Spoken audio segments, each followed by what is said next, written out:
A duel in the Sin City for the NASCAR O'Reilly Series saw Cup Series regulars battle for a win, with one of them taking home the honors. In late model action, a West Coast veteran found victory lane in the Cars Tour West, while on the East Coast, a young up-and-comer again won in the ASA STAR National Tour. NASCAR Mexico saw one of the best to ever do it start the season off back in the winner's circle, and lastly, in open wheel action, INDY NXT hit the streets of Arlington for the very first time. Hello and welcome to Grid Rising. My name is Tanner Smith, one of the editors of Pitbox Press, and with me as always is my trusty co-host Matthew Bro from Grid Network TV. Please make sure to read his recap of yesterday's captivating Cup Series race at Las Vegas. And before we dive into our content for the day, let's give a quick shout out to the folks that make this show possible. Our investors. So we have Colin, Deshelle, Mark, Robin, David, Matthew, Crystal, and Nico. And we have Gloria, our newest investor from YouTube. Basically, like she joined our YouTube channel, essentially, right?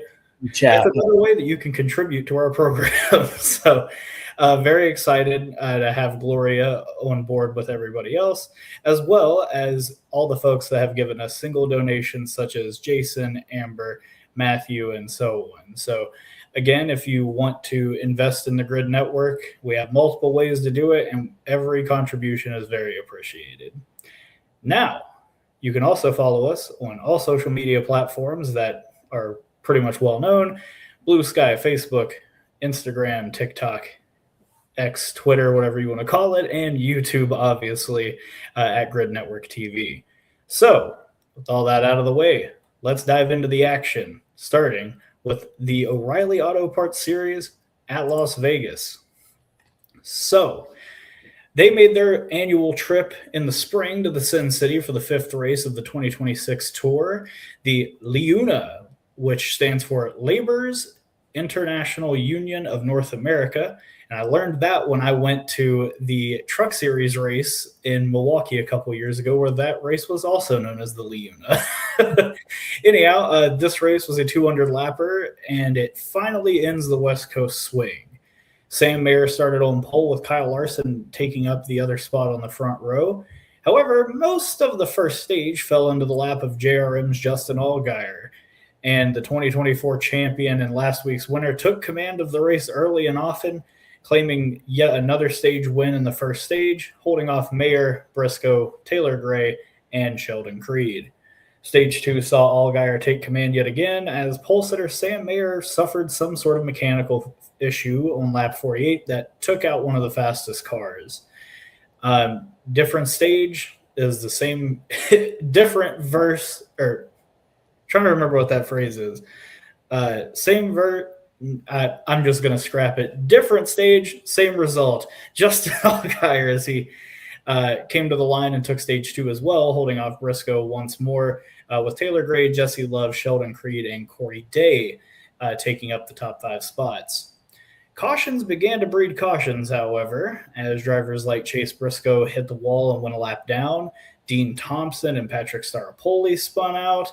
Not too long after, Josh Bilicki and Staropoli also tangled. So the most impactful incident, though, of those took place on lap 148, where Sheldon Creed got into the back of Taylor Gray while battling for second and basically the lead as well, sending Gray up into the wall and ending his day. After all of that, the JRM and HMS Chevrolet camp, along with Creed, took off with Toyota's Chase Briscoe, picking them off one by one. Eventually, two-time Cup champion Kyle Larson got to the lead and held on to get the victory, his 18th win in the series, and he is one of the first drivers to win in the Nationwide Series, the Xfinity Series, and the O'Reilly Series. So he's won under 3 different banners now. And with all that in mind, it was also his third non-Hendrick Motorsports O'Reilly Series win in a row, and his third win in his last 4 O'Reilly Series starts. With all that said, Matthew, I know there's a lot to digest, so I hope you and our listeners have kept up. What were your thoughts on the race, seeing 2 Cup guys battle it out for first and second, running up front for pretty much the entire race? Yeah, one, I didn't realize how well. I mean, I knew Kyle Larson was great, but to have 18 O'Reilly wins now, I didn't even realize he was that dominant, especially when he was with Ganassi. And then once he started doing more cup races, I think that's when Kyle Larson kind of took off, because he was obviously a highly touted prospect. But for me, the race, it just seemed like it was a junior motorsports, and then technically a fifth junior motor. Would it be the sixth junior motorsports car, which is the Hendrick Motorsports Chevrolet of Corey Day, seemed to be just up front the entirety of the race. And I've always said this on the show. It sounds silly, but I don't like when really good cup drivers come down to these series and put belt to butt in the best equipment. Like when you put Kyle Larson in junior motorsports equipment, he's won 2 in a row in that. And then he won a colleague race a couple of years ago when colleague was more relevant, and now they're not even in this series. And then he won in the Hendrick Motorsports number 17 multiple times as well. So when you have the most talented drivers in the sport coming down in the best equipment to win, not really the most fun. You don't really see a lot of action. Chase Briscoe obviously was one of the best in the O'Reilly series. I believe it was 2022 when he won like 8 or 9 races. So for him to be in Gibbs equipment, and I mean, he was back and forth. He would hit the wall, go all the way back, ended up a lap down. Then he came back again and then got up to second. He had a lot of pace at those last final. I think the last green flag run was at least like 40, 50 laps.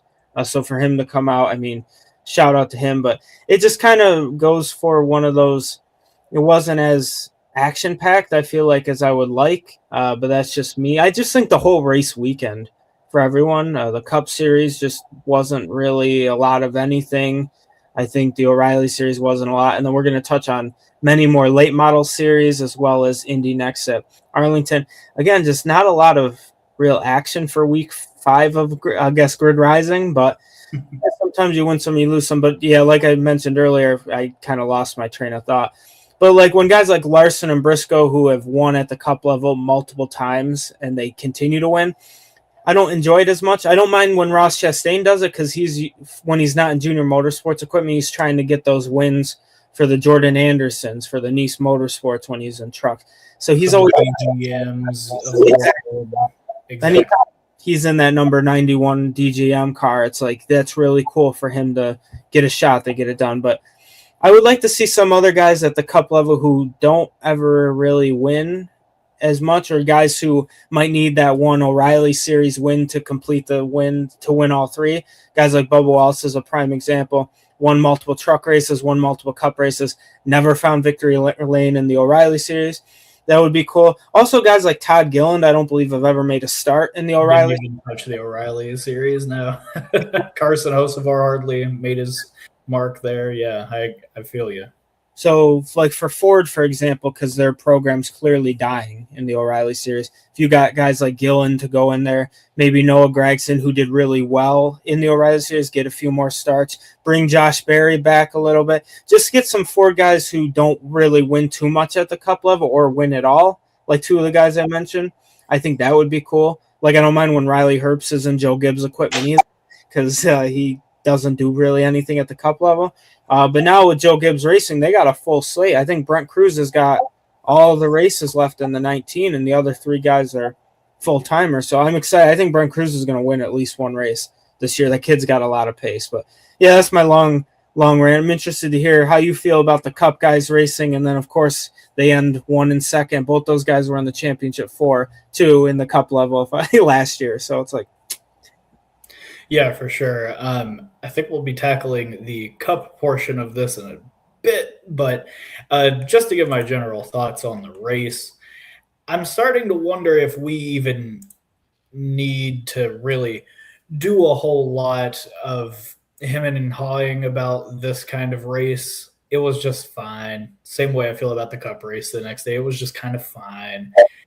And it does kind of come off a bit flat when you compare it to the first 4 races of the season that all had, some manner of action. My thing is, I don't mind these races every now and again, but I'm starting to notice a troubling trend where these Las Vegas spring races just do not produce the same level of competition across all series when they go there in the spring. I don't know what it is. And frankly, I thought yesterday we were primed for a fantastic race, especially in the Cup Series. They had everything, at least in my mind, going for them. Hot weather. They had rubber laid down from the O'Reilly race. Almost got through 2 whole weeks without doing that. But anyway, they had the O'Reilly Series rubber all over the racetrack. There wasn't any disruptions weather-wise, so I figured with all of the heat on the track and everything that goes into that, we would have drivers struggling for grip. We'd have tire wear. We'd have, drivers struggling in both races. It just didn't happen. I felt like the lack of cautions and the existence of stages definitely adversely affected both of these races. And at a certain point, you just have to wonder if they're even necessary anymore, if they were ever necessary in the first place. That's a whole other conversation.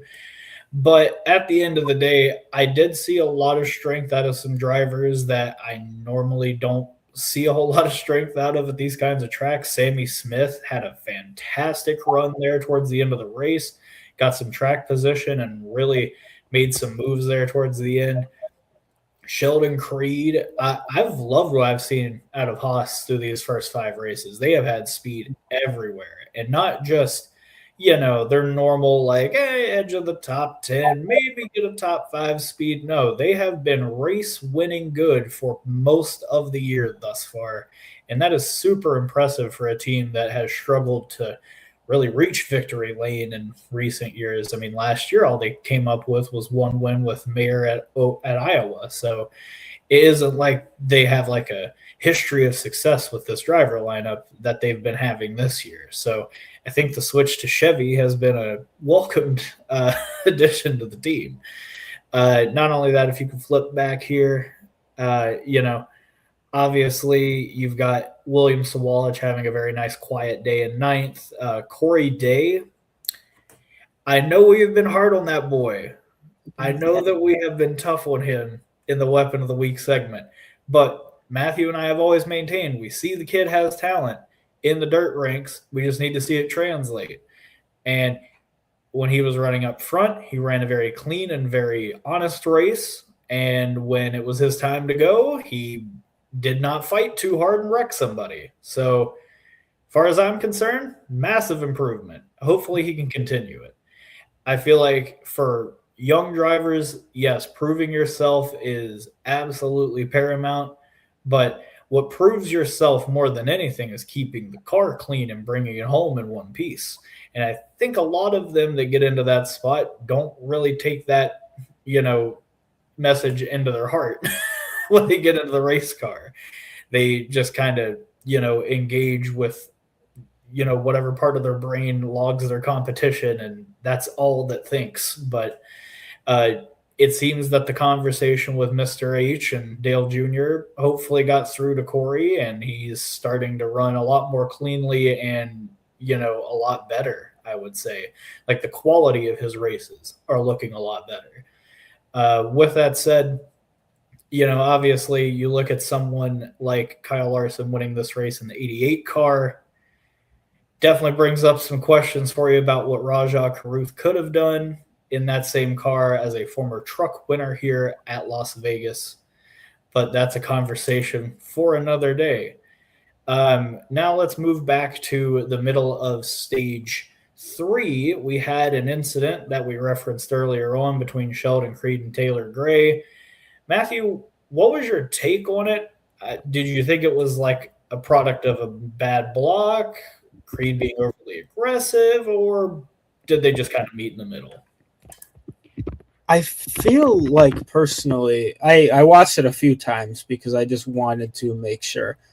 I feel like it was a little bit of both. I mean, there's a lot of racing left. I mean, I couldn't even tell you. I'm just looking through the results again now. What lap 148? So they still had over 50 laps left. And I think Sheldon Creed was pushing the issue, trying to get around both Corey Day and Taylor Gray. And I think at the same time, Taylor Gray had every right to throw a block. Kind of happened maybe a little bit late, but that's kind of the preferred line, a little near the going into, I believe, turn 3, turn 4. So I think it was just a racing deal, but I appreciated Sheldon Creed really did own up to it. I thought he kept saying, I apologize. That was my bad. Didn't mean to do that. Taylor Gray obviously has every right to be mad because it's like, dude, why are you doing this with 52 laps to go? Completely took Gray out of the picture when he had, I'm not going to say a race winning car, but he had a top 5 speed car without a doubt. And then, finishing 37th. Not really too much was happening. That's why you see Taylor Gray fall that far down, even though getting a DNF with about 3/4 through the race. Nick Sanchez, I know we got to touch on that a little bit too, because I don't know what is going on with the mechanical issues almost every single week for that team. I feel like that's not a good start for his era with that organization, but yeah, they also almost didn't really exist up until like 2 months ago. But another point, so for Sheldon Creed, Taylor Gray, I didn't like personally, I'm not going to critique the way that I think it was Dylan Welch, the CW broadcaster, kind of presented the question near the medical center to Gray. I didn't really mention the fact that Sheldon Creed kind of was like on the radio saying apologize. He was kind of almost, I'm not going to say baiting him and trying to on, as it were, into saying like making Taylor Gray say something like kind of to get attention. I wasn't really a fan of that.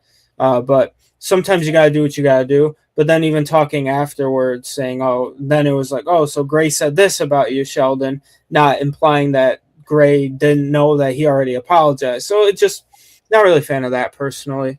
But that, other than that, bad. I think it was a product of a bad block and being overly aggressive. But when you're trying to race, I mean, Sheldon Creed finally got that win, so he's contending week in and week out, and he always has. But now that he broke that dam to get that victory, I think he's going to keep going. Heater. Yeah, he's like, I'm ready to go. And even Taylor Gray, I think, won, what was it, Martinsville last fall, yeah. So, I mean, Taylor Gray's kind of caught me off guard, personally. I didn't think he was going to be as successful as he has been in the Joe Gibbs equipment, but I'm very happy for him too. But that's just an unfortunate circumstance for both those guys. I know Creed is still, where I'm looking, he's 4th in the points. So, I mean, Creed's going to keep going that. Little more worried about Gray, even though he fell to 12th. So he'll probably, that's the final spot in the chase. Yeah, he'll be fine. A lot of guys, unless Brent Cruz really locks in, I don't even know if he's eligible though. I think they'd have to. He is. He will be declared for points. Yeah, so he's fine. Yeah, so he's chilling way back, obviously, because he's only done races. But yeah, I don't even know where he is. I'll find it eventually. But yeah, so I'm interested. How do you feel? Overly aggressive, bad block, both, neither? I'm actually on the other side of the fence as you, and probably Sheldon with a calm head. Here's my take on all of this.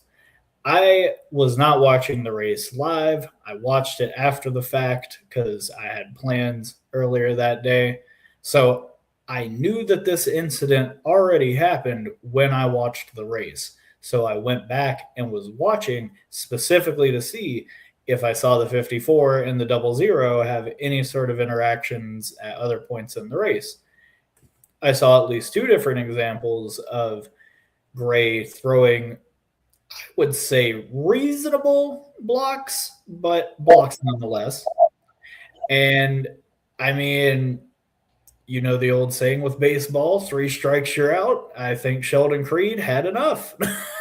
And I think that Sheldon Creed has often been on the receiving end of incidents like these in the past. And much like Daniel Suarez in the Cup Series, he has finally taken the bat and beating the other people with it. And for some reason, people don't seem to like that. I don't really get it. With that said, yeah, at a 1.5-mile track, you probably shouldn't ship someone into the corner like that. It is, a bit dangerous, even with as safe as these cars are now. But with that said, you look at all of the moments throughout the race where those 2 interacted. I can kind of see where Creed was coming from, and don't really I don't disagree with the action taken I guess. I don't know. I guess I wish that it hadn't resulted in a wrecked race car, more or less. Like, had he just muscled Gray out of the groove, I think everybody would have been fine with that. What I really didn't like, in addition to what you said about Dylan Welch's leading question, which for those of you that are not as up in, in the journalism game, the leading question is when you tell somebody something that elicits a specific response. And that is absolutely what Dylan Welch and many of the NASCAR pit reporters are very bad about. So, but at the same time, we got to understand that sports are also, in essence, a bit of entertainment. And when they aren't driving the cars, we are trying to cut some promos. So I kind of get it. At the end of the day, though, I really did not like CW's coverage of that particular incident. They didn't do any due diligence to see if Creed and Gray had any sort of spats earlier in the race to see anything from Creed's point of view. They just shamed him for it, which I think is just poor production and poor commentary, in my opinion. So that was disappointing. The CW booth, I feel like, gets so much undue praise for just doing everything normally. I think the problem is that we watch Fox's Cup booth and truck booth way too much, that in comparison, a consistent booth that has the same 3 people every week and isn't god-awful is just such a nice change of pace for people that they tend to forget what actual good coverage looks like, such as the Prime broadcasts or any truck broadcasts that Jamie Little is not commentating on. So, with that said, back to the incident at hand, I actually kind of saw where Creed was coming from based on watching the race in a certain way. I did not like how CW chose to handle that particular incident, but I really appreciate that Sheldon Creed did feel that he did something wrong to Taylor Gray and was willing to own up to it multiple times on the radio and in his post-race interview. Gray has a right to be mad, and if the shoe is on the other foot, I really expect that 00 to be in the fence. With that said, the last question I wanted to pose to you, Matthew, and you did kind of touch on it earlier, was a lot of conversation obviously came up about Cup guys driving in the O'Reilly series. So in general, what are your thoughts on them having an enhanced workload, and Brad Keselowski's comments from this past week that RFK will not start an O'Reilly series team unless Cup guys can run full time down there? What did you think about all of that? Interesting. That's a good question there, Mr. Tanner. I'm trying to think how to. Yeah, I totally forgot that Brad said that. But yeah, it's just one of those things where it's like I really don't mind the Cup guys too much. I love the idea of them getting to do 10 races. But I just think unfortunately the guys who want to do the 10 races just don't do them. And that's probably a fan perspective thing. But I love to see guys like Ross Chastain should get all the credit in the world for the fact that he will run every single race in NASCAR if he could. He would most definitely try to run 70-something races, 80-something races if he could. But the most they give you is 50, like 52, 58, something like that. Because you could do 8 truck races, 10 O'Reilly, and 36 Cup. So Ross does it all, and he maxes out. I think it was 10, 10, and whatever, like 10, 10, and full. Maybe it is. So it must be like 50. And if you're under, I think it's 5 years of full-time Cup experience, you can run as much as you want outside of the chase, which I don't think that's a bad thing. And I think more young drivers really need to be taking advantage of that. And even experienced guys, like I think Shane Van Gisbergen should be getting on ovals more in the O'Reilly series. I think Village too, which he did this weekend. And he did pretty decent when his teammate he straightened his car out. Yes, his teammate doesn't left hook him either on a road course, so that works out for him. But the guys too, I miss seeing a lot of the guys who used to dominate, kind of like the John Hunter Nemecheks, the Cole Custers. They don't really race. Ty Gibbs, they don't race as much at the lower level as I kind of wish they would. I think like Ty Gibbs is still close on that eligibility. I think Shane Van Gisbergen still could race as much as he wanted. But you did see guys like John Hunter Nemechek, I believe it was right when Legacy went to Toyota, I think, when through 24 and 25, he did do a few more, but I mean, he was in the truck a little bit though to start the season. So, I mean, he's still getting the reps. Yeah, I don't disagree with you that more of these younger drivers with less Cup experience could probably stand to rack up a couple more trophies, get some good runs, keep your confidence high. Because I think Kevin Harvick is, and we'll talk more about him later. Kevin Harvick is kind of a good example of a veteran in the Cup Series using the lower series to like keep yourself relevant, more or less. Because if you're losing in the Cup Series and not doing well in it, like Harvick was from 07 to early 2010, you obviously still need to prove yourself and show that you're a race-winning caliber driver. And he did that a lot in the O'Reilly Series and in the Truck Series in that time. And it kept him relevant. I think that a lot of guys like Eric Jones, I think a lot of guys like John Hunter, I think a lot of guys like Carson Hocevar, Michael McDowell probably need to be running some more lower series races. Daniel Suarez as well. Honestly, if you are not at one of the major three organizations and you haven't eclipsed your 6th year as a Cup driver, you should be trying to vie for as many rides in the lower series as you possibly can. The more track time, the better. But I know fans hate the thought of that. And I'm going to tell you this. The drivers, who are the people that matter, the drivers are telling us that they want to race those guys in those cars because it makes them better. And if you look back in the past, it's really hard to disagree with that.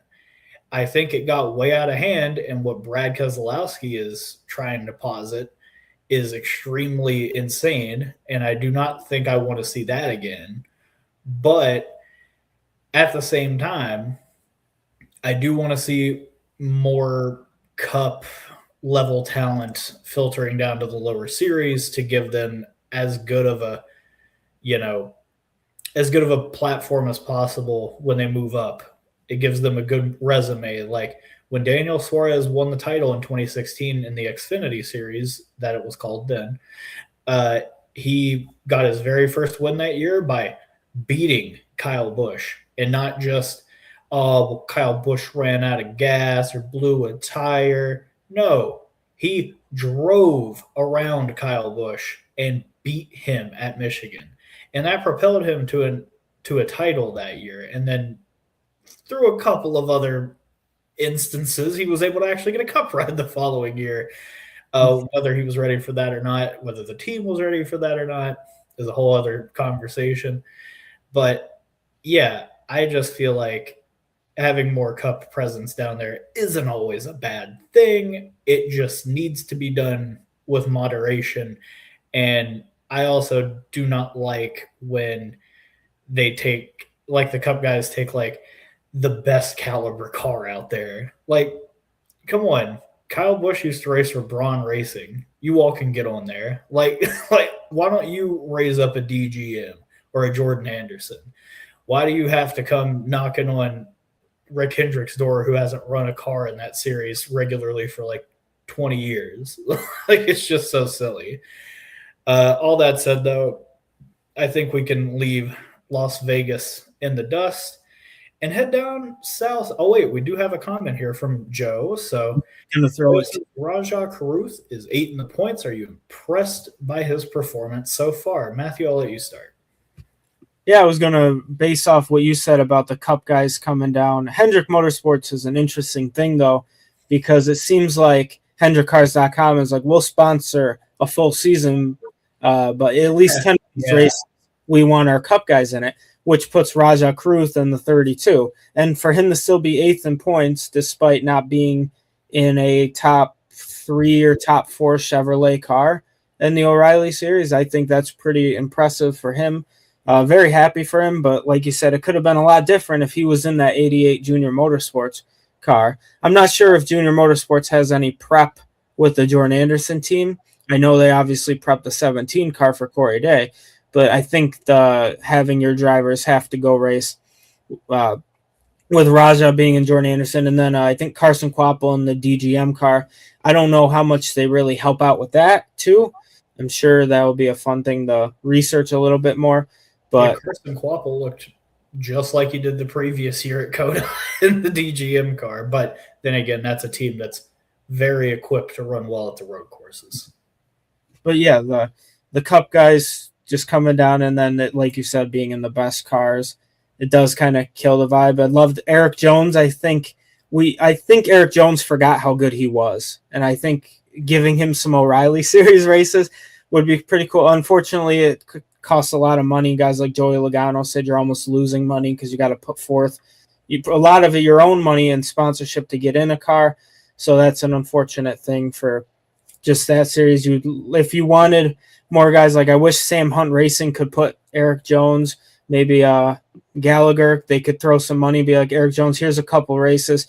Get your confidence back, John Hunter Nemechek. You were dominating in the O'Reilly Series. Get your confidence back, get a couple races under your belt. But fortunately, that doesn't happen. But, yeah, just to touch on the Raja before we go down south, I think the kid's been incredibly impressive. I think his one battle now is just trying to beat out Corey Day this season, being 7th and 8th in the standings. Not bad for Raja, but, yeah, it's a long road ahead. I think he's been ready for this series. I think he is showing he is more than capable of it. And it's just so funny looking at the standings that Chevrolet is 1 through 10 right now. And then Ford. That's nasty work. I'm not going to lie. That's nasty work. Parker Retzlaff, I want to tip my cap to him. He's still in the top 10 in the standings. A lot of credit. But then all the Junior Motorsports guys, the RCR guys, and the Haas guys have just taken over the sport. I mean, they usually do too. But what happens is Junior Motorsports has 3 of the 4 cars in the championship 4. When that existed, they always got beat out by the other guy, whether it was Ty Gibbs, whether it was Jesse Love. Now, maybe with the Chase, they're going to have 4 cars in the Chase. If you count Corey Day, he might make the Chase, so that's probably going to be 5. So half the field, almost half the field. Well, then you've got Creed and Mayer, who are Hendrick powered. So over half the field, then you're absolutely right, will be Hendrick and Junior Motorsport powered cars in the Chase, and then you might get lucky to have maybe a Brandon Jones, Taylor Gray, William Sawalch, or Brent Cruz somehow sneak into the other remaining 2-3 spots. But yeah, any other thoughts about Mr. Raja Karuth, who he didn't have a great performance this week, but not. Well, but I mean, where's the JAR intermediate program right now? Probably not as hot as it could be. It was the first intermediate of the year. There's still a lot of time, a lot of room to grow, and he's only got 7 more of those starts with Jordan Anderson. So I think that Raja should, every time he sees that 88 car win a race, he should just log that one in the old memory bank and try to go get one of his own. But overall, been very impressed with how he's been able to juggle this. I really hate that he's having to do that. And that's no offense to Jordan Anderson or anybody like that.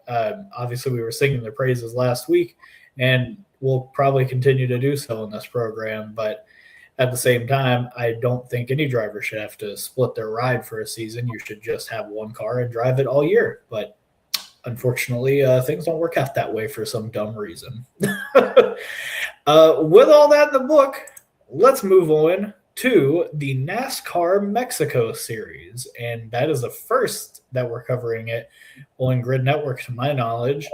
And the reason we're covering them is, frankly, I just feel like in our neck of the woods, it's pretty uncovered. And I think it would be cool to show this very unique racing series a little bit of shine on here. So the NASCAR Mexico Series made their first trip of the year out to San Luis Potosi to Super Ovalo Potosino for the La Potosina 200.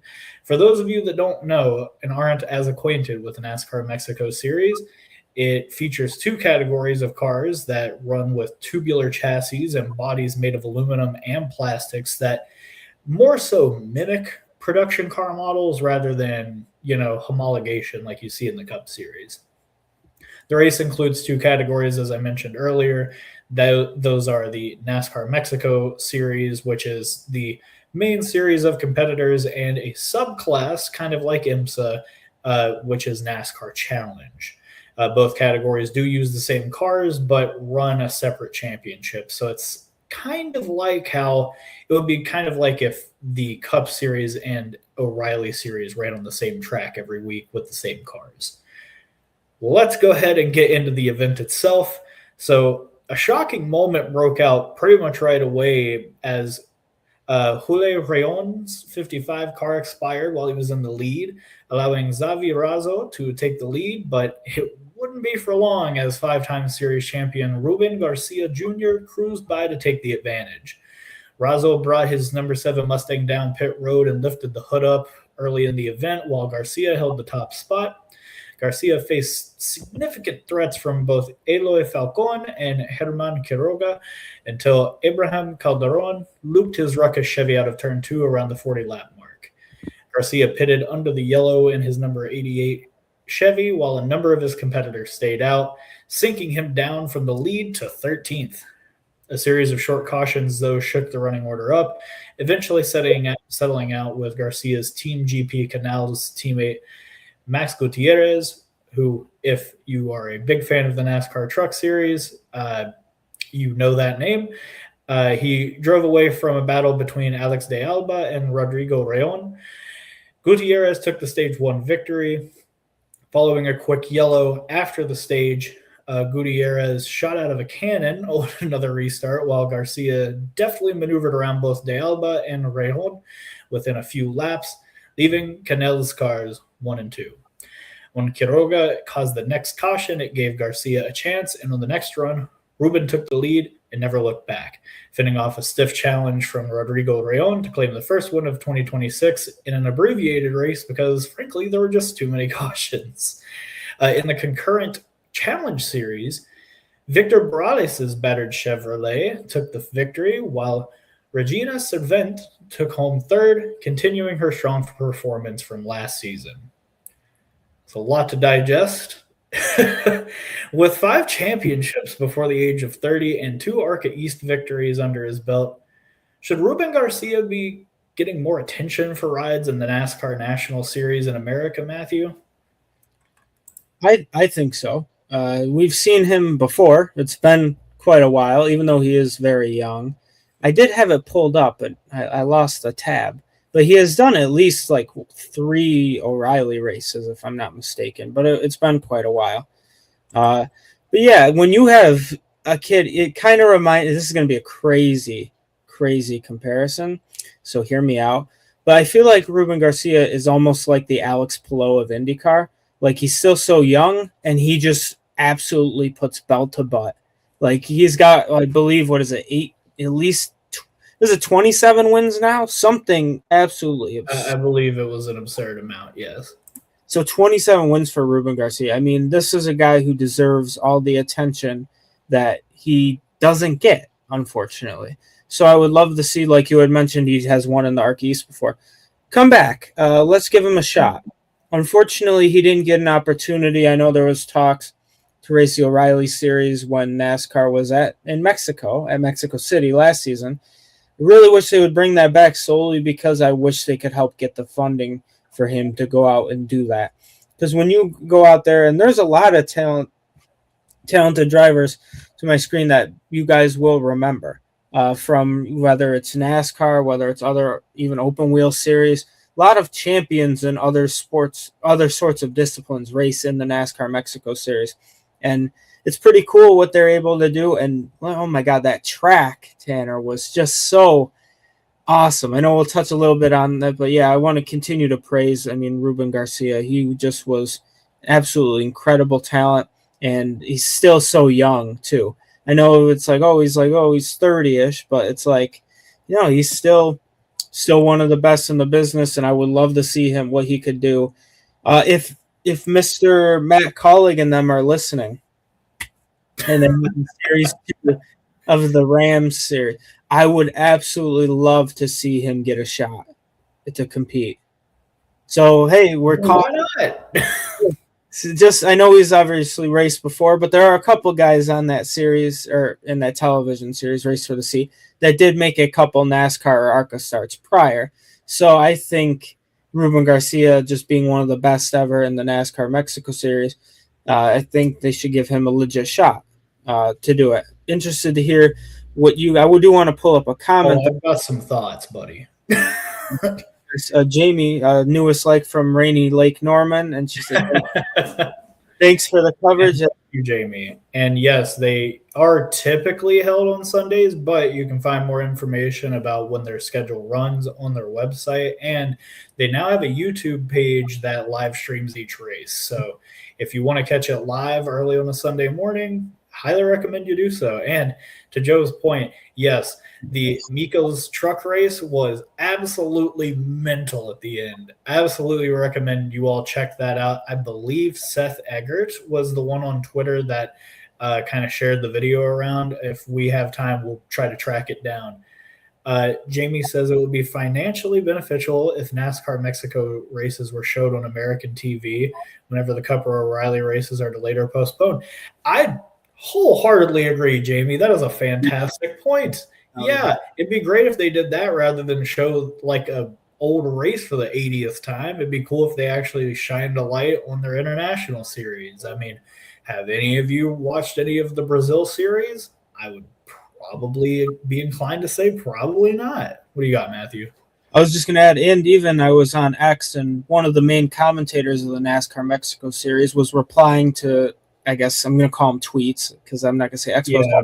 And so he calls the races in Spanish, but I think he's either bi or trilingual, but he speaks English. So he said he would love to be able to give a chance to call the race in English. So could you imagine if NASCAR put effort into allowing him to call, or at least somebody calling a race in English and then showing that just for the fans? Even if calling it in Spanish, it sounds, I guess, a lot more exciting. It sounds awesome.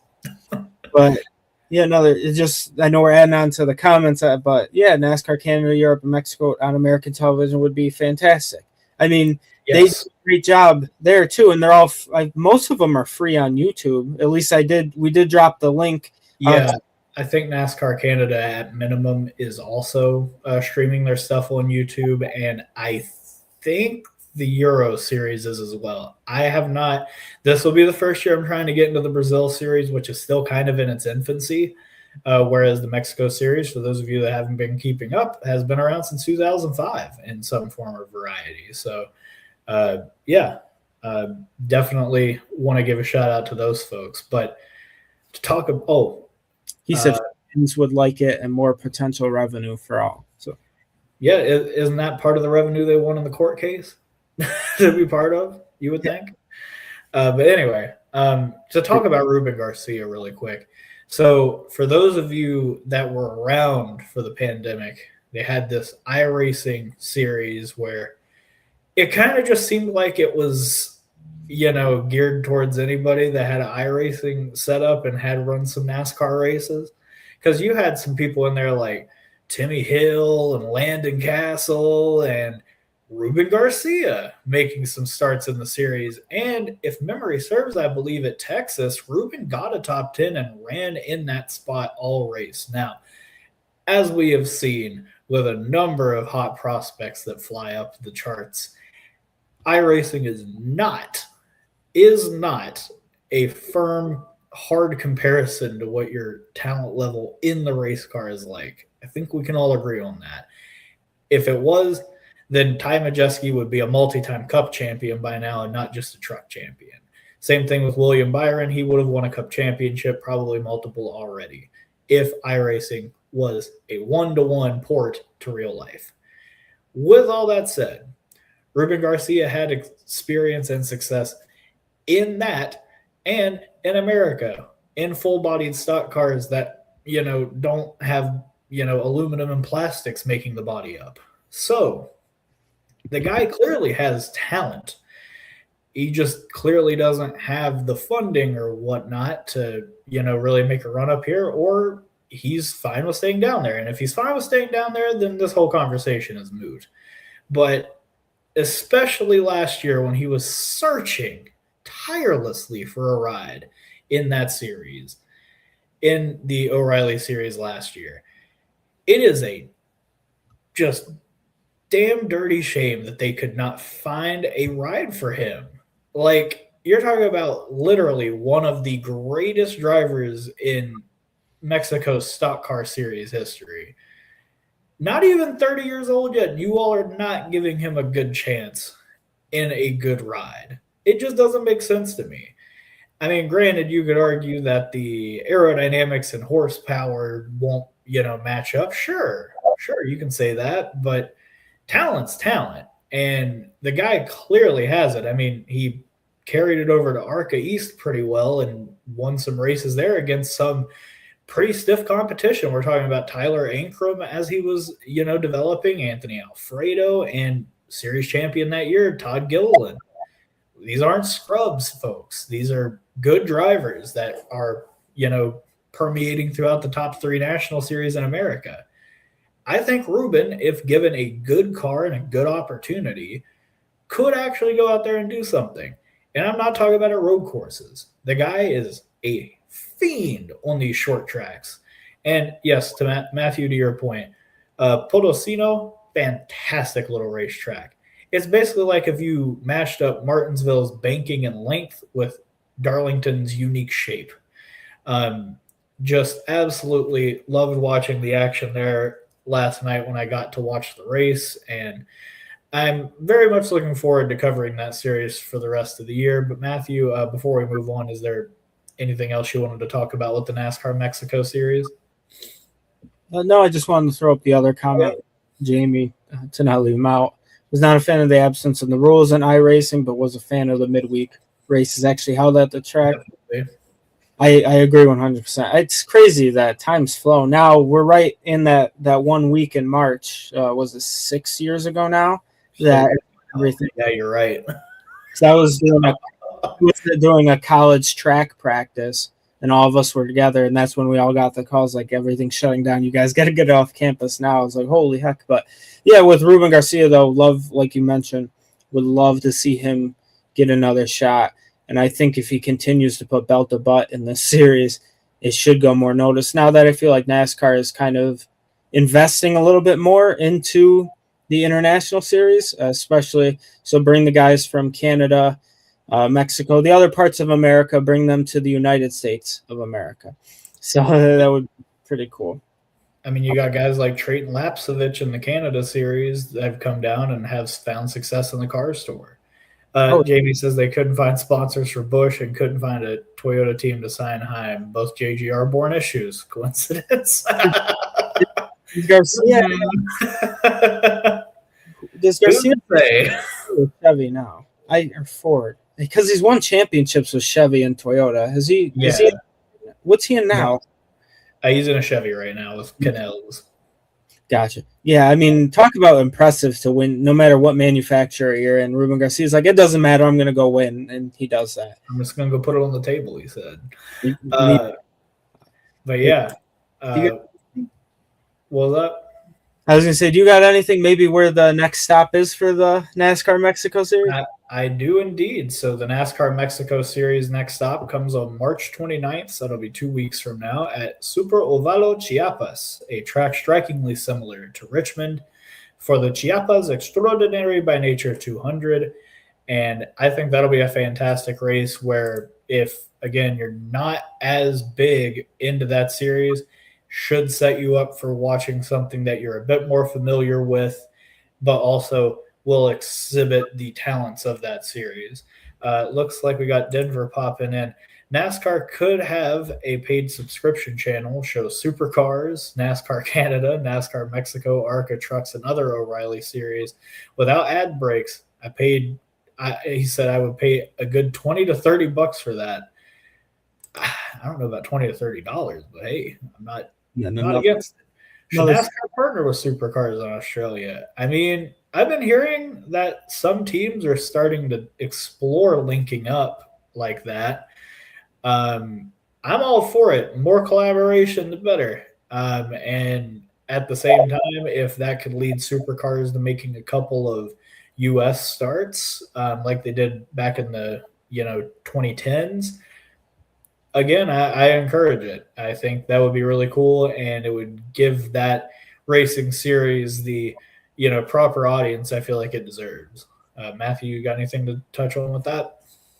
Not as much. I think that'd be exciting. I think that actually got brought up in that monopoly lawsuit about NASCAR. I don't know if they tried to purchase that or something to do with supercars. So they might avoid it solely based on that purpose, not trying to monopolize stock car racing, which, I mean, they already kind of, I know it was settled, but they kind of lost that lawsuit. So maybe they'll wait a few years and be like, let's go do it again. But I don't think. Oh, hopefully not. Yeah, no, they probably forgot after 5 years. All right. Jamie has another one. I suggested the same idea to NASCAR via my role in the NASCAR Fan Council questionnaire. NASCAR Network with several tiers of commercial-free plans for fans. I mean, they got that channel that they have on, was it Tubi? I think. Right? I think E has something like that too. You can watch a lot of the old Cartoon Network cartoons on that now. It's like the only reason I have it. But yeah, if they made those series a little bit more accessible on not even linear television, but streaming, that would be a massive elevation for all of them. So yeah, it's a way to make money, NASCAR. You should probably do it. Very much appreciating all the interaction we're getting in the chat tonight. But Matthew, I know there's some late model stuff that's been going on. So you want to tell us a little bit about the Cars Tour West? Absolutely. I mean, we talked about racing in Canada and Mexico, just talking about the series, and then obviously NASCAR in Las Vegas. But the Cars Tour West super late models were on track at Kern for the Kern County 160 from Kevin Harvick's Kern Raceway is the name. Kevin Harvick was back in the field. He was piloting the number 29 HendrickCars.com Rackley War Chevrolet alongside his son Keelan Harvick, who was piloting the number 62 HendrickCars.com Rackley Toyota. So I think that was a big thing in the late model world, is now that Keelan signed a Toyota contract, was Kevin going to race Chevy or Toyota? Clearly, Kevin is sticking with Chevy for the time being. But yeah, so Kevin Harvick, I mean, this race was a Kevin Harvick absolute domination. He led 105 laps, I believe it was, before cutting a right front tire from the lead with just 8 laps to go. 2025 champion Jace Hansen was running second behind Kevin for pretty much the entirety of this event before inheriting the lead, obviously. So a caution came out.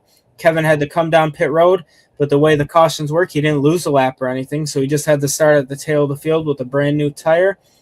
However, with the restarts in the final 10 laps, Jace Hansen did hold off a charging Keelan, and a charging Kevin Harvick made his way through the field, along with the other Rackley War driver, Vito Cancilla.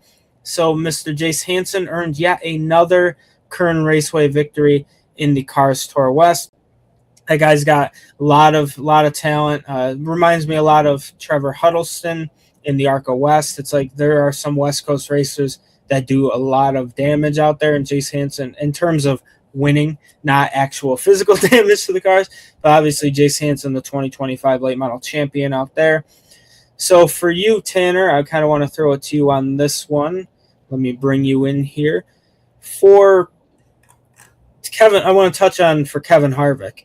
How cool is it to mean Kevin Harvick, obviously a West Coast guy, out there battling for victories when he's been retired from at least NASCAR racing, with series regulars like Jace Hansen, and those two are always seemingly first and second, or first and third in this case, when they come out to battle. So yeah, what's your take on still watching Kevin Harvick? Obviously, growing up, he's one of the big reasons why you got into racing in general. So just curious to hear your thoughts. Well, Matt, I mean, it goes right back to what we were talking about with the O'Reilly series, in that, having these, cup contenders, cup champions in some cases, and in Kevin's case, all of the above, it really helps these younger developing drivers get a sense for the level of like competition that they're going to be facing when they continue to move up and up and up. I mean, granted, I know that the elder statesman of the series and Matt Crafton is gone at the truck series level, but there's still plenty of KG veterans there like Majeski, Rhodes, Stuart Friesen. I mean, I know he's not old by any stretch, but Tyler Ankrum is on that list. You know, a lot of these series, you have Justin Allgaier, you've got Brandon Jones. A lot of these series have a lot of ingrained veteran talent that is going to require these drivers, when they reach those levels, to elevate themselves or continue elevating themselves as they continue to rank up the ladder. And having someone like Kevin at such a, I don't want to call it a low level because that makes it sound like it takes no skill or something like that to race at this level. Far from it. Kevin Harvick became a Cup Series driver and a Cup Series champion because he started off in super lates and late models. And I think that having his presence, especially out on the West Coast, is bolstering that scene immensely right now.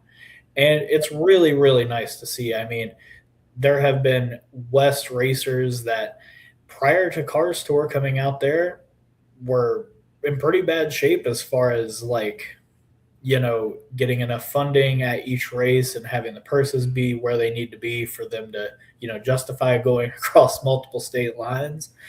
I think it's great to have him there, not only as a executive presence, we'll say, but as a presence in the field, because like I said, he gives those drivers a glimpse as to what their future could look like and what they'll need to have to be a successful driver in the National Series. But what about you, Matthew? I know that you're a bit more ingrained in the late model scene, so I'm really interested in hearing your thoughts on this. Yeah, I think Kevin Harvick, especially being one of the guys who really brought West Coast racing back, in a sense, I think it's awesome for him to go out there. And he does not shy away from contact, anything.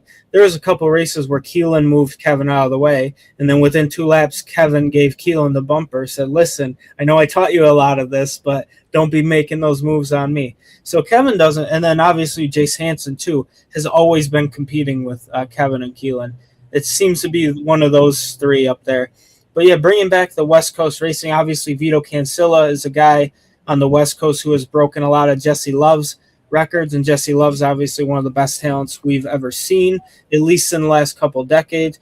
And then Keelan Harvick is going to be one of those. Jamie mentions Keelan, sounds like he might be the next future Joey Logano or Connor Zilic.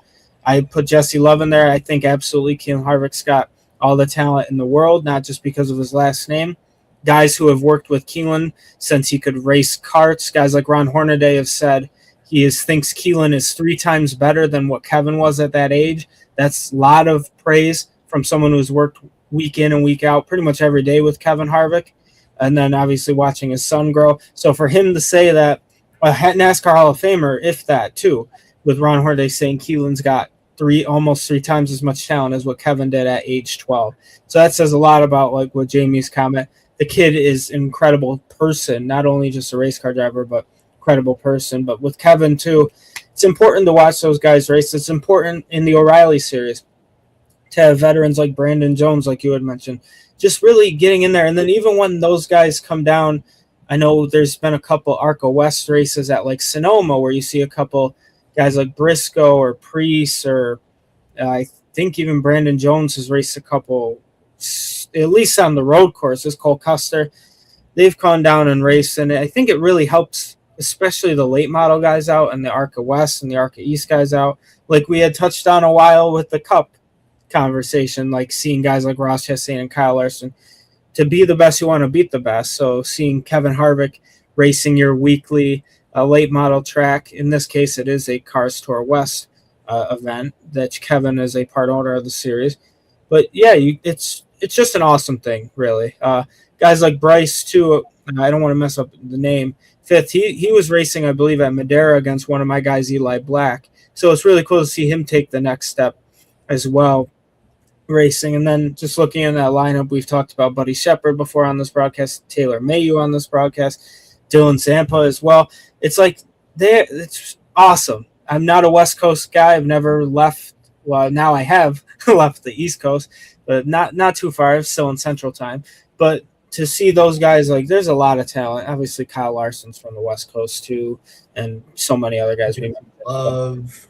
Exactly. So it's like there is so much talent out there. So really awesome to see the Cars Tour West bring out the Northwest, the Southwest, all these new series that are kind of getting either created or reborn to bring this much attention to it. So yeah, I think Kevin Harvick's a big impact for that, especially cool to see him battling guys like Jace Hansen. It's got to feel good for Jace Hansen to beat the Harvicks yet again at Kern Raceway too.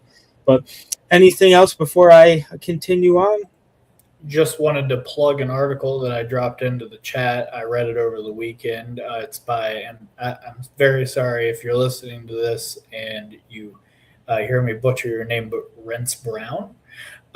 They wrote about how drivers in the West Coast area, and I kind of alluded to this in my portion, about how Harvick being out there and really helping develop the Cars Tour West Series has really helped spark some renewed momentum for them. And really thought that Brown did some great work on that, and really hope some of our listeners check that article out. It's a pretty brief but really informative read, and really gives a glimpse into what Kevin Harvick is doing on a day-by-day level to help bolster that series' profile.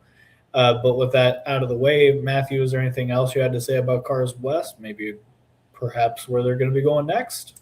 Yeah, absolutely. Well, now we're a little in the portion of the broadcast where we'll get more into the factual parts, less of the opinions, reading with the next couple series. We apologize. There's so many comments. Really, really an awesome couple series that don't get talked about. Like how many podcasts are really bringing NASCAR Mexico and the Cars Tour West and stuff like that. But yeah, so this was the second race of the super late model season for the Cars Tour West. Taylor Mayhew was the winner back at the Las Vegas Bull Ring in February.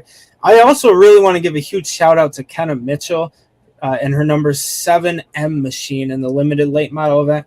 Kenna, she has come so close every race in the Cars Tour limited late model. She seems to be in the top 3, top 4. And she finally got it done, found victory lane for the first time in her career in the Cars Tour West sanctioned series. So she's a 2-time All-American Speedway champion. She's a 2025 Wendell Scott Trailblazer Award winner as well. So pretty high recognition for Kenna Mitchell. Just once again, just want to give her a huge congratulations for earning her first Cars Tour West victory in the limited late models. And then next up for the Cars Tour West, Tanner, the super late models are at Colorado National on May 2nd, so a little bit of a break for them. And the Cars Tour Southwest Pro late models and the limited late models, and I believe even the Legend cars, are back at the Bull Ring, the Las Vegas Bull Ring, on March 28th. So a lot of racing to cover here at Kern Network TV. Those are more of the series we'll make mention of. We probably won't go as in depth, but yeah, just shout out Kenna Mitchell. But there is another late model series that happened, one of my favorites, enough to spend a lot of money with Track TV subscription. That's a whole other conversation about all these different series being on all different networks and costing a lot of money. But if it's okay with you, Tanner, I'll get right into this one too. Have at it. Perfect. The ASA STAR National Tour held its second race of the 2026 season on Saturday as the fourth running of the Sunshine State 200 took place at the iconic Five Flags Speedway in Pensacola, Florida. That's a speedway we talk a lot about. I feel like I bring it up all the time on any broadcast here at Grid Network. But the 200-lap race kicked off with Dustin Smith getting pole position and leading the opening laps before Kyle Steckley got around him. Steckley is another name you've probably heard from ARCA, or even with the NASCAR 25 video game. He is in the ARCA series there.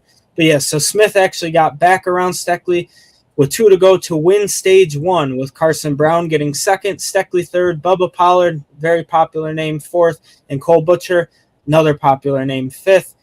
Shout out Dustin Smith. They showed a graphic. I believe his average finish was like 19th or above in the series. So for him to go out and get much needed and much earned stage points, it was really awesome for that. After stage 1, the Clyde Hart Memorial 200 at New Smyrna winner, Carson Brown took control of the race like he did last time out, like he did in the ARCA race as well. And he won stage 2 pretty commanding fashion over Steckley, Pollard, Stephen Assey, and Jade Avedizian, another young talent from the West Coast up there.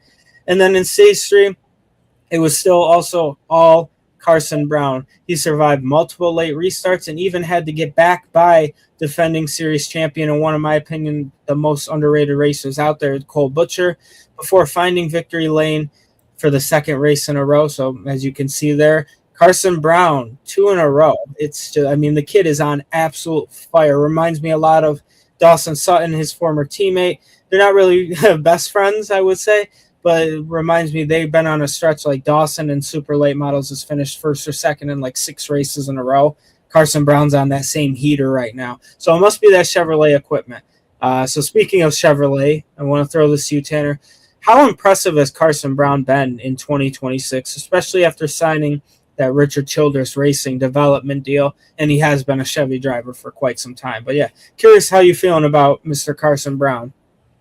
Well, first of all, I want to shout out some of these like local names that I see on here that are making the trek all the way down to Florida. I mean, you got guys like, Ty Fredrickson is up in Minnesota most of the time, and he actually won the Tundra race here not too many years back, which was really impressive at like 15 years old. And, you got some other folks down there like Derek Thorne. He's usually up here. Derek Kraus, who is kind of a bit of a cast off from NASCAR at the moment, still probably just trying to find his way, but still a very solid driver. Paul Schaefer as well, another one that's usually up here. A lot of cool things to see here in the ASA National Tour, but as far as Carson Brown's concerned, he has been lighting it up this year. Anything that he gets in, he seems to be competitive in, and that's a really strong sign of a driver that is trying to push their way up into the National Series and maybe someday make it up to Cup. Obviously, we've seen a lot of folks make it up to, this level of, professional racing and late models, super lates, etc. And, they dominate at this level and don't allow it to translate for one reason or another. Obviously, with Carson Brown, it kind of seems like he might be a step ahead, might be more in that Jesse Love, that Kyle Larson realm of drivers. And, RCR was very lucky to grab him on a development deal. I'm assuming he's probably going to have a lot of more success than the other guy they have on a part-time development deal. But, definitely really enjoyed watching him dust the competition for the second straight week on the complete opposite end of the map.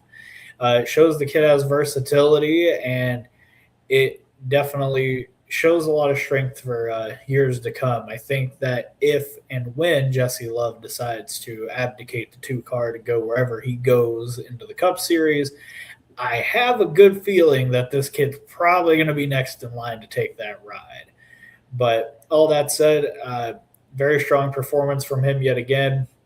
Was super impressed to see him hold on over those late restarts with some very stiff local competition. And he's got 2 ThorSport guys marked off here. Jade Avedizian, who obviously is getting a lot of attention, had an incredible commercial show up this weekend with her in it. How she's talking about, I'm fast for a girl. She's like, nah, I'm just fast, and I loved that. And to Jamie's point, it is really nice to see some female drivers really start to make their mark in the sport. Frankly, I'd say it's long overdue, especially for a sport who in its very first race actually had a woman racing in it. So long overdue to see some women making up into the higher echelons of stock car racing. But all in all, Carson Brown looking very stout to start 2026, looking to be primed for a big year for that kid. Matthew, what do you think? I know that you've been following him a little bit more closely over the years. Yeah, I mean, Carson Brown's always been the type of kid to race anything. A lot like Brent Cruz, maybe not as talented as Brent Cruz, but you've seen Carson Brown in legend cars and dirt late models and any type of thing that has four wheels, like the old Jimmy Johnson video game. Pretty much Carson I Brown. forgot about that. That was a fever dream. Jesus. He's one of those guys. And then obviously getting ARCA East starts last year, doing one or two, obviously racing in ARCA. Has always been really good in the ASA Star National Tour. It's pretty cool to see him take that route over the generic Cars Tour route. I feel like a lot of guys do. But for Carson Brown, yeah, he's got a lot of potential. I feel like as long as they have the funding and money like they do, the Browns do. So I think he can just continue to go on and do what he's been doing. He's really put himself into his own. I think he's been – obviously, there's so much talent in that series. I'll touch on that in a few. But there's going to be a time where Jesse Love won't be with Richard Childress, probably next season. And there's going to be a time where his buddy Cletus McFarland needs a teammate in the O'Reilly series or the ARCA series. So maybe he'll get over there with Mr. Garrett Mitchell there. But on a serious note, too, there's probably a reason why Anthony Campy, who puts Carson Brown's car out there for that series, doesn't put Garrett Mitchell in a late model in that series, because he would not do well at all. He would be 27. And I mean that with all due respect. When you have talented guys like Nick Nalgo, Connor Jones, Bubba Pollard, Derek Thorne, Ty Fredrickson, all guys, and then obviously Casey Klein had a huge hit. All those guys significantly more talented. So that's all with all due respect, obviously. But like I said, mentioning just with Carson Brown, so much talent in this field. You have Carson Brown, Kyle Steckley, truck drivers Cole Butcher, and former champion of this series last year, Cole Butcher. Jake Garcia, there's usually guys like Dawson Sutton racing this series as well. Jade Avedizian with the top five. And then Tristan McKee, another superstar prospect. Stephen Nassy, Bubba Pollard, two of the best to do it in late models.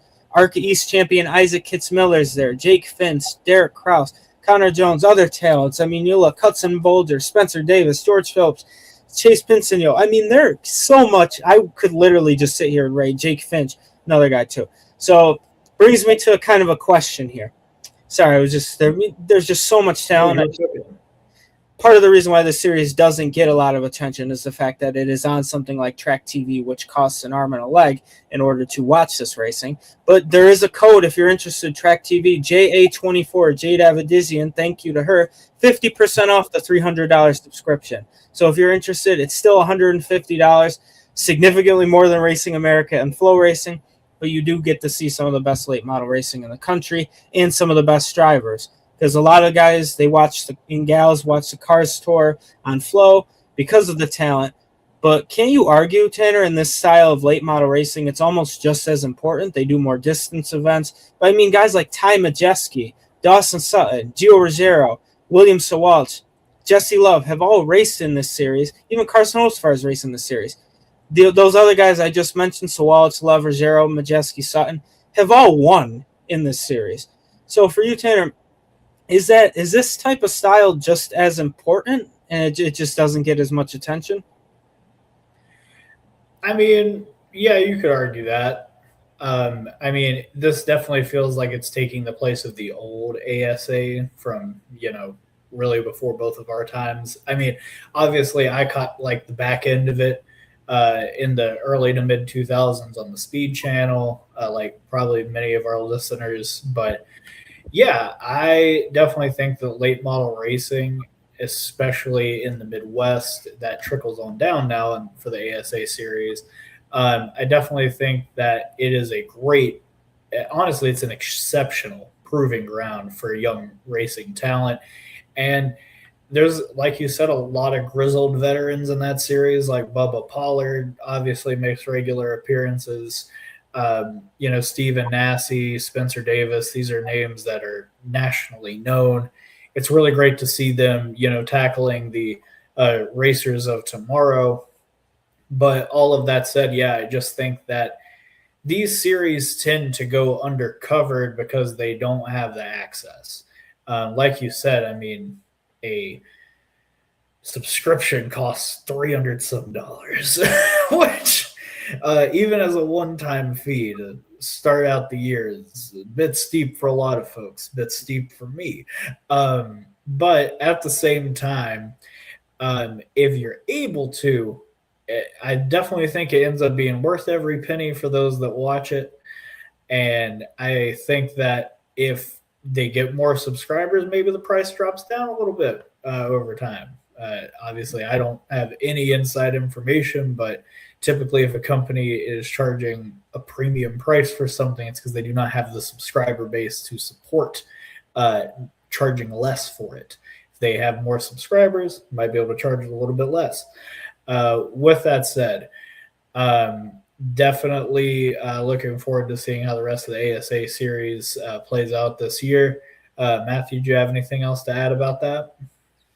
No, like you said, want to shout out. He passed away back last May, but Mike Eddy's 7-time champion in the series. Another just very talented race car driver that just didn't get a lot of attention. I remember talking to my father about when I was obviously doing my work, having guys like Dawson Sutton, Isaac Kitzmiller, Hudson Bolger race in this series. My dad was like, "Is that the one that Eddie drove in?" I said, "Yes, it was." So it's pretty cool. And that's obviously more his generation of stuff. This is back to Carson Brown. He probably has raced lawnmowers. That really anything with 4 wheels that I've seen Carson Brown race in. And he's usually competitive too. But other than that too, last comment too from Jamie Sawaltz will surprise the doubters. I believe his future is bright. It may be 3 years from now too. I agree. I am high on the William Sawaltz train. I think he will win. Another comment from our very own Kobe Lambert. Squirrel McNutt. Never want to say that name, but I can't pronounce George's last name. But tested Landon Huffman's late model over the weekend at Hickory to prepare for his ARCA East debut on his road to Dega. I love his approach more than I love Garrett Mitchell's approach to the series. I like him going from obviously ARCA East starting very small, and then if he does well, I don't like saying the nickname Hickory, he'll get approval for Kansas, and then Kansas goes well, then he'll be good to go for ARCA. I don't know, Kobe, he might hit the wall at Rockingham and all of a sudden get approved to race trucks on a super speedway, because that's what happens in the NASCAR testing process, it seems like. And then another comment, Jamie, he lives near Hickory and Charlotte, hope to go to a race soon. Absolutely, they just had a great one. I think the past super late models were just there this past weekend. Young kid Silas Ripley was competing in that. Didn't win. Jimmy Runford Jr. won that race. And he won the street stock race, so shout out to him. But yeah, I don't anything besides. I do want to throw out the next up on the ASA Star National Tour. Absolutely. It's at Dominion Raceway on Sunday, April 26th. That's the only thing you pay, averaging $30 a month. You get to see one race a month. Not really the best, but if you were in person, I guess that makes sense. Ticket cost. But as with you, Tanner, before we move on to some open wheel racing, any other comments about the Star National Tour or Squirrel and Cletus again? Just out of curiosity, the ASA Star National Tour, does that include the Gandrud 250 at Wisconsin International Raceway at all? I feel like it might, but I don't remember for sure. That is my local racetrack's big race for the year, and we had Carson Hocevar, Eric Jones. We had a bunch of big name folks up here last year, so would be nice to maybe watch that back, knowing what they're saying over the radio and all that kind of stuff, rather than just being completely blind. Like I have to be at the track. They have in Wisconsin. They have Slinger and Madison. Slinger Nationals. Madison, good racetrack, but man, the local turnout for weekly racing is just not where it should be. But anyway, all that in the book. We're heading right back down to Texas this time for Indy NXT. They had their inaugural race at Arlington at the street course between Cowboys AT&T Stadium, if you want to go by its corporate name. I call it Jerry World, and Rangers Field, or whatever they ended up calling that. Anyhow, the race, which was abbreviated from the typical, I think it's 50 minutes to 35, started out in chaos as 2 separate incidents occurred before the first turn of the race. Able Motorsports, Colin Kaminsky, and Foyt's Alessandro De Tullio got shunted into turn 1 to bring out the very first caution of the race. Unfortunately, that very first caution only set it up to be a 16.5-minute race. So for much of the race's official first half, Enzo Fittipaldi felt the pressure from Tomek Kucharczyk, with St. Pete runner-up Max Taylor lurking behind the two of them. Kucharczyk lost the battle to Taylor around the 7-minute mark, setting up a showdown between Taylor and Fittipaldi after the last caution for Josh Pearson hitting the wall. Taylor slipped by Fittipaldi with just under 2 minutes to go and took the very first victory of his career in the Indy NXT division. First of all, Matthew, before we go any further into the race, how do you feel about them, one, running an abbreviated race, and two, running at this, comparatively to other street courses, rather large layout? Love the idea of the race, but I truly hated the execution of it, to be blunt. I just hated the fact that there were already 2 incidents before the green flag really even flew. Before even turn 1 officially, there was multiple cars already out of the event. And then the fact that, like you said, it was like only a 16 to 15 minute, that's when they really got it going for good. And even then there were another caution another caution or two. So it kind of just was not fun for a timed event. I think they only got 15 laps and maybe at most. And I think they got that out of the way, thankfully, because IndyCar, everyone was like, it's going to be chaotic in turn 1. And it really wasn't. And that was really awesome. So overall, Tanner, I mean, I love the idea of it. I love just new things. I don't love the idea of the Dallas Cowboys, obviously, from a fan perspective. Hail to the Commanders on my end, even though I'm a New Yorker, so that doesn't make sense. But I was born into that. That's one of the few I stayed with.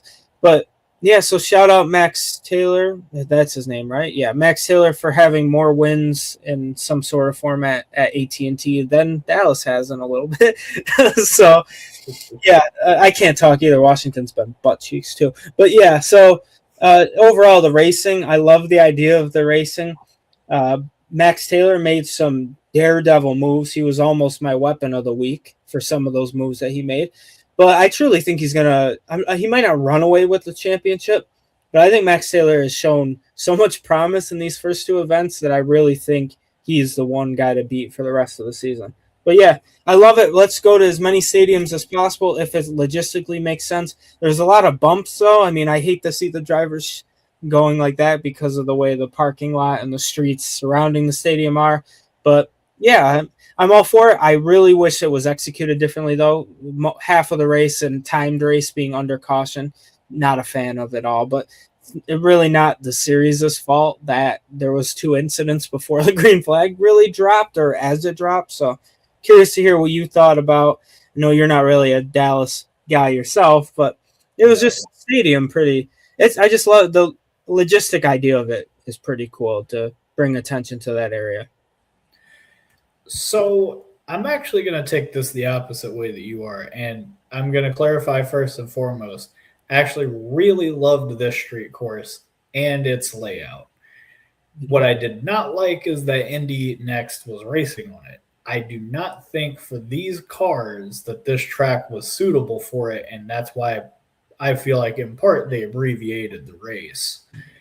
With all that said, it was an interesting test, we'll say, to have them, run this event on this particular street circuit.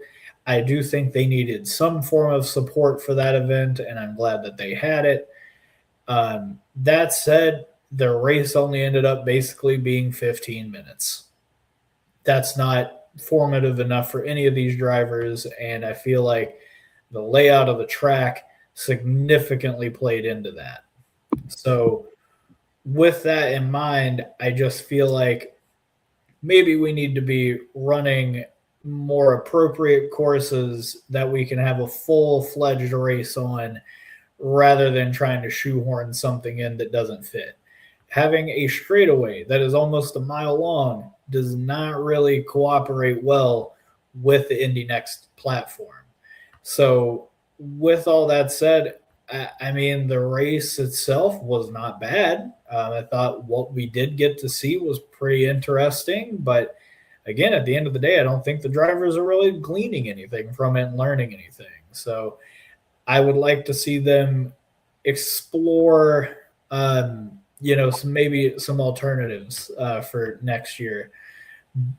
Granted, I don't know what that is. I don't know what Roger Penske's got planned, but that's just where I'm coming from. I just don't think that this is the proper venue for an Indy NXT race, and I think everything that happened in that event was pretty indicative of that. It does make me wonder, though, if Kyle Kirkwood got the idea to lunge Alex Palou for the winning pass in the IndyCar race from Max Taylor's bold move, first on Tomek Kucharczyk and then on to Enzo Fittipaldi, because they were basically the same move in the same turn. But yeah, was interesting to watch Max Taylor tear it up. The kid looks like he's got a very bright future ahead of him. Looks very fast. So definitely will be interesting to watch the rest of that season play out. 24 cars in Indy NXT is great. I remembered when it was down to 10 or less some years ago. It was not great back in the day, but we're back maybe. Kobe, our very own Kobe Lambeth, says, I like street courses, but rumors suggest more could be coming to the IndyCar Indy NXT world. Adam Stern of Sports Business Journal mentioned Denver, Colorado today. Do you think we could have too many street course races soon? Maybe. Depends on the way. Honestly, I think as long as you balance the schedule out well enough, the street standard races and ovals are all right. I'm going to be fine, personally. I don't know about everybody else, but that's how I feel. It's the same way I feel about NASCAR. I think, we have exactly 6 super speedway races now. I really don't think we needed more than 4, but Atlanta's great, so I'll table that for later. But 5 to 6 road courses, and you've got a variety of ovals. I got no problem with NASCAR's schedule. Indy's is lacking in ovals. I'd like to see them get back to some more. That way, if some of these Indy NXT drivers come up into the main IndyCar series and know what it takes to get around an oval rather than just kind of, freewheeling it out there, just trying to feel everything out. But even then, I mean, Dennis Hauger had, pretty solid run at Phoenix for much of the day. So all that to say, definitely enjoyed the Indy NXT race. Just wish there had been more of it. But hopefully Roger and the team at Indy NXT can adjust. But my goodness, it was a longer show than I expected, but we're finally at our final 2 segments. So first, we're going to throw it over to Grid Shining Moment. This is where we turn a spotlight on one of, or maybe a group of, drivers or teams over the weekend. First off, starting with Matthew, what's your Grid 1 Shining Moment? There's always too many, personally. I think the main one for me is going back to the Cars Tour West in the limited late models, Kenna Mitchell. Finally winning for her, as talented as she is. So that's one to give her a big shout out. I think at the same time, Carson Brown in one of the most competitive late model series out there, going back to back, winning again. That's pretty impressive for him. Also want to shout out, never thought I'd say it, but if you go, like we had mentioned, Hickory Motor Speedway, the past super late models and the street stocks, Jimmy Renfrew Jr. actually won the 200 lap feature and the 100 lap feature, 100 with being street stocks, 2 being the super late model, and he was actually trying to get an engine on the side of the road because stuff had happened to the engine he had just purchased from a Chevrolet dealership. So with all that chaos happening, that kid over there got that done. So guys like Jimmy Renfrew Jr., who we don't really talk about the series he's in too much, I wanted to give him a shout out, choking on my own spit, along with Carson Brown and Kenna Mitchell.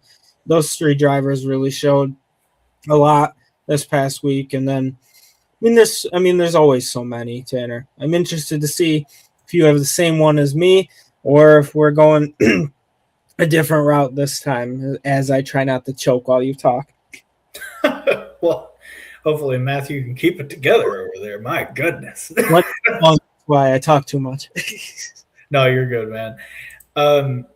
Back to my Grid 1 shining moment. I was not on yesterday's broadcast, but what I can tell you is that I was very excited to see Ruben Garcia Jr. win yet again. The man, as we spoke about in our Mexico Series segment, an absolute fiend. 5-time series champion and won as recently as 2024. And he's like barely older than me, which does not make me feel great, but we're all still, running our own race at our own pace. With that said, man, he was absolutely cooking all race long, and it's always great to see a driver run a race, dominate most of it, and come away with the trophy. Don't feel like we see enough of that in the top 3 series of NASCAR National Series racing in America, so it was good to see that work out for Ruben down south. And I definitely think that he will probably continue to establish himself as a major contender in 2026 with Canel's Racing. But moving on from that, we are moving on to our newest and truest segment, Weapon of the Week, where we talk about the driver that caused the most chaos or was just generally reckless on the racing surface. Matthew, no, we've been beating up on Corey Day. I don't think he's going to be in contention this week. Ran a very clean race, and last week I think we had diverging picks. So, who was your grid weapon of the week for this past race weekend? This one was the toughest, I feel, for me. Also, I do want to shout out Ruben Garcia as well. That's a great one shiny moment pick from you, Tanner. My first weapon of the week with the graphic, Tanner. It was tough. I sat for probably 20, 30 minutes, like even watching the highlights again, going back of these races, kind of like who was real weapon? And I didn't have a specific driver I'm going to say, but I'm going to have a specific number, if I can talk with these aligners in. The number 96 in the ASA Star National Tour, both Derek Thorne and Spencer Davis, I would say they were kind of weapons in the sense where I believe it was Derek Thorne came up and knocked George Phillips out of a great running position, just not really the best move on his end. And then Spencer Davis kind of got in a big wreck too and took out Dustin Smith to the point where Dustin Smith went back on track and threw his water bottle at Davis when he was driving by. So, yeah, and then Derek Thorne, going back to the other number 96, ended up with a torn-up race car too. So they weren't really weapons per se, but in terms of like the most attention-bringing chaos that happened, I could think of, you could argue the start of the INDY NXT race, all those drivers involved in that wreck, they were weapons in some way, shape, or form. Max Taylor was almost a weapon of the week, but he got the job done. The O'Reilly series, I feel like, in my opinion, didn't see too much. I know Patrick Starpoli. I don't know about all that. He was involved in multiple wrecks. Patrick Starpoli was. But, yeah, my guys, I would say the number 96 of Derek Thorne and the number 96 of Spencer Davis in the same race. I think both of them caused a little bit of chaos in the ASA Star National Tour race at Five Flags. So those are my weapons of the week. What about you, Mr. Tanner? It sounds like you're going the O'Reilly way. I'm not sure. Well, yes, to some extent. Mine's actually multi-tiered. So I was also kind of racking my brain trying to figure out who I would throw the flaming axe of weapon of the week at. And you know what? I landed on a whole race team, Matthew. Landed on a whole racing organization, and that's Trackhouse Racing. They had all 3 of their drivers at certain points in the weekend be a massive weapon on the racetrack. Or even off of it. You obviously had Connor Zilich get a little too greedy going into turn 1 early in the O'Reilly race and getting into Jeremy Clements and damaging both of their cars. Zilich was able to rebound from that and get a top 10, but Jeremy Clements was unfortunately not so lucky, who was another nominee this week, but I also felt like that was kind of beating him while he was down because he was mostly just getting himself into other people's messes rather than causing them. With that said, Zilich was also the cause of the only caution for cause last Sunday in the Cup Series race, where he, granted, I don't know who was at fault, but either he or Ricky Stenhouse caused that caution. If we're being completely honest, it was probably both.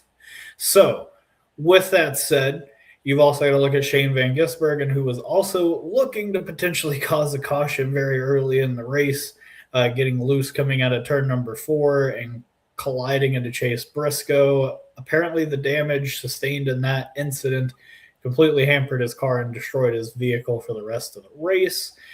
But even still, if you looked at Ross Chastain, who has been exceptional at Las Vegas, I would argue it is his best racetrack on the Cup Series calendar, was nowhere to be found for much of the race, except in the headlines after the fact, getting into a fight with former teammate Daniel Suarez, or a fight that didn't end up, drawing fisticuffs or anything like that. But the typical, usual, pushing each other, that kind of deal that they always do on pit road, the funny dance that we do in NASCAR.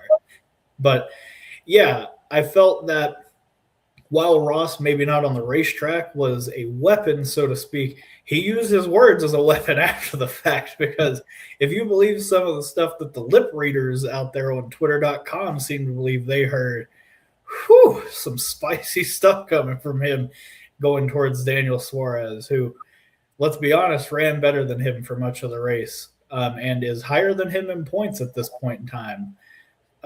Definitely looking like Daniel Suarez's decision, whether it was his to make or otherwise, to go to JR Motorsports for 2026 is certainly panning out to this point, while Trackhouse Racing continues to struggle at these intermediate racetracks and haven't really gotten to grips with, I would assume, the new Aero package. So Trackhouse Racing, Connor Zilich, SVG, and Ross Chastain, all of them are my weapons of the week. But with that, we are headed to our closing time. Matthew, take us home. I will. Just want to throw out our very own Joe Samaniago's weapon of the week, the Drivers' Mexico Series truck race involved in a last lap crash. That was chaotic, and I keep forgetting, Tanner, that we can include weapons of the week from the other series, because I think you hit it right on the head with Trackhouse Racing. Joe and I actually talked on the Grid Live post-race show a lot about what the heck Trackhouse Racing is doing. And I think we even clipped a little bit of that you could check out on our YouTube channel. So, yeah, for Trackhouse, you're absolutely right. And then Joe's absolutely right here with the NASCAR Mexico Series. And you had mentioned, trying to think what accent you mentioned where you said Ricky, or was it Connor? Ricky was, I would say, the aggrieved party, in my opinion, in the Zilich Cup incident. Because I would like to think that someone like Ricky, who has been in the Cup Series since 2013, knew to throw his hand out the window, and Connor or his spotter just didn't see it.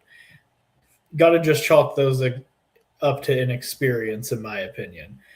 That said, I could also see a reality where Ricky Stenhouse did not throw his hand out the window and decided to pit. But at the end of the day, I tend to lean towards the veteran knew what he was doing versus the rookie. If the video evidence proves otherwise, then Zilich is absolutely 100% not at fault for that one. But he did wipe out Jeremy Clements in the O'Reilly race. Dang it, did it again. And that was unfortunate. But think I've said my piece on that one. What do we got next, Matthew? Gosh, a lot. First off, though, I want to thank everyone, as well as Jamie, newest YouTube subscriber. We've been told by Mr. Joe Samaniego that we are 10 away from 1,800 on YouTube. So really appreciate everyone tuning into our clips after or the live broadcast as well. It means so much to us here at Grid Network, especially Grid Rising. This is only episode 5. But I want to give a shout out to our Patreon investors. As always, Colin, Deshelle, Mark, Robin, David, Matthew, Chris, Nico was the newest, and then Gloria came on board. So thank you very much to Gloria, as well as everyone who has done the YouTube Super Chat, anyone who's done a Buy Me a Coffee. Aloha to Jason, 3 of them. So we really appreciate him for that. As well, so much other stuff going on. Grid Tonight coming Wednesday. I know they have a packed show. They always do, those guys over there. And also, just keep in mind, social media. We are everywhere. We are growing our platforms as much as we possibly can. We couldn't do it without the people live right now or the people watching us, I guess, on YouTube or Facebook after the fact. We're on Blue Sky, Facebook, Instagram, TikTok, X, YouTube. There's probably even more out there. Check out our website, gridnetworktv.com as well. And I just want to say to everyone, as a reminder, I always like to end these shows with saying, don't be afraid to do something great. I live by that saying. And thank you all for tuning in. This has been episode 5 of Grid Rising, and we'll see you all next time. So thank you again.